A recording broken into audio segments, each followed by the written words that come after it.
আসসালামু আলাইকুম ওয়া রাহমাতুল্লাহি ওয়া বারাকাতুহু।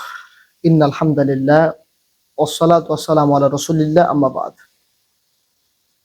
ফাউযু বিল্লাহি মিনাশ শাইতানির রাজীম। বিসমিল্লাহির রহমানির রহিম। আল্লাহ সুবহানাহু ওয়া তাআলা সূরাতুজ জারিয়াত ৫৬ নম্বর আয়াতে আল্লাহ বলেন, ওয়া মা খালাতুল জিন্না ওয়াল ইনসা ইল্লা লিয়াবুদুন। আল্লাহ মানুষকে এবং জিনকে সৃষ্টি করেছেন তার ইবাদতের জন্য। তো আল্লাহ সুবহানাহু ওয়া তাআলা যেহেতু ইবাদতের জন্য সৃষ্টি করেছেন, ইবাদতের জগতে বহু ইবাদত আছে। সবথেকে গুরুত্বপূর্ণ ইবাদত হলো সালাত আদায় করা। আজকে বর্তমান সমাজের দিকে আমরা যদি তাকাই, সালাতের প্রতি যথেষ্ট আমরা বেখেয়াল, গুরুত্বহীন, এবং কেন জানি আমরা সালাতকে বাদ দিয়ে সব কাজ করতে রাজি আছি। এটা আমাদের কাছে বলা যেতে পারে একটা অবহেলা জায়গা তৈরি হয়ে গেছে সালাতকে। অথচ ইসলামের 5টি যে মূল ভিত্তি রয়েছে, প্রথমত কালেমা, তারপরেই স্পষ্ট ইকামতুস সালাহ অর্থাৎ সালাত কায়েম করা। অথচ আমরা এটাকে কেন জানি বারবার ভুলে যাই এবং গুরুত্বহীনতা জায়গাতে রেখে দিচ্ছি। যে মানুষ সালাত আদায় করে না, সে মানুষ কিভাবে কামনা করতে পারে আমার রব আমাকে বরকতে, রহমতে, নাজাতের জায়গাটা আমাকে উন্মুক্ত করে দিবেন। যে জাতি সালাতের ব্যাপারে গাফেল, সে জাতিকে আল্লাহ সুবহানাহু ওয়া তাআলা কিভাবে মুক্তিপ্রাপ্ত দলের অন্তর্ভুক্ত করতে পারেন? সালাতের ব্যাপারে যে গাফেল, তার দোয়া তো আল্লাহ কবুল করবে না। কারণ দোয়া কবুলের বহু মাধ্যম রয়েছে, সব থেকে গুরুত্বপূর্ণ মাধ্যম হলো সালাত আদায় করা। সালাতে আপনি আছেন, আপনি আল্লাহকে বলছেন সূরাতুল ফাতিহার মাধ্যমে যে ইহদিনাস সিরাতাল মুস্তাকিম, আল্লাহ তুমি আমাকে সরাসরি পথ দেখাও।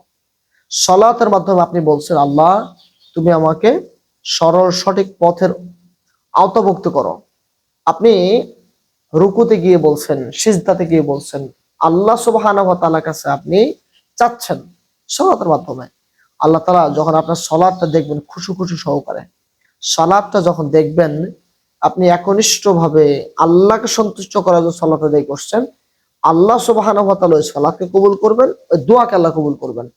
কিন্তু যদি আপনার সালাতের ক্ষেত্রে আপনার গাফিলাতি থাকে, আপনি দোয়ার জায়গাটা যদি অন্য কোনো মাধ্যম ব্যবহার করেন, যে মাধ্যমটা সঠিক নয়, আপনি কিভাবে আল্লাহর পক্ষ থেকে রহমত ও বরকত আশা করতে পারেন? বর্তমান ফিলিস্তিন প্রসঙ্গে যদি আমরা বলি, আমাদের বাঙালি মানুষ যথেষ্ট আবেগপ্রবণ মানুষ, তারা ফিলিস্তিনের ব্যাপারে প্রচন্ড আকারে তাদের একটা আক্ষেপ রয়েছে। আমার আক্ষেপ রয়েছে অবশ্যই। আমি চাই ফিলিস্তিনের বিজয়ের জায়গা অতি দ্রুত দ্বার উন্মুক্ত হোক। কিন্তু আফসোস, দুঃখ, পরিতাপের বিষয়, এই ফিলিস্তিন মুসলিমদের জন্য যে দোয়া করবো, এটা বড় মাধ্যম হলো সালাত। অথচ আমরা এই সালাতকে বাদ দিয়ে মাঠে ময়দানে নেমে লং মার্চ করতে, মার্চ অফ গাজা করতে ব্যাপক আকারে পছন্দ করি এবং এটাকে ব্যাপক আমরা গুরুত্বের জায়গাতে নিয়েছি।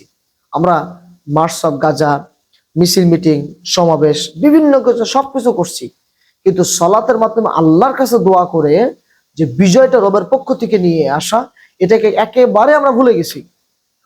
আমরা সালাতের জায়গা যতদিন পর্যন্ত বেখেয়ালি থাকবো, ততদিন পর্যন্ত আপনি লিখে রাখেন আল্লাহর পক্ষ থেকে এভাবেই বিভিন্ন সময়ে বিভিন্নভাবে আমাদেরকে অপমানিত হতে হবে, লাঞ্ছিত হতে হবে, এবং ইহুদি ও খ্রিস্টানদের কাছ থেকে আমাদেরকে নির্যাতিত, নিপীড়নের সম্মুখীন হতে হবে। অতএব আসুন আমরা সালাতের মাধ্যমে আল্লাহর কাছে দোয়া করি, সালাতের মাধ্যমে আল্লাহর কাছে চাই। আল্লাহ সুবহানাহু ওয়া তাআলা সালাতের মাধ্যমে আমাদেরকে একনিষ্ঠ মুমিন বান্দা হয়ে দোয়া করার তৌফিক দান করুন। একনিষ্ঠ মুমিন বান্দা হয়ে এই দোয়া আল্লাহ কবুলিয়তের মাধ্যমে মুসলিমদের বিজয় নিশ্চিত করুন। আমিন। আসসালামু আলাইকুম ওয়া রাহমাতুল্লাহি ওয়া বারাকাতুহু।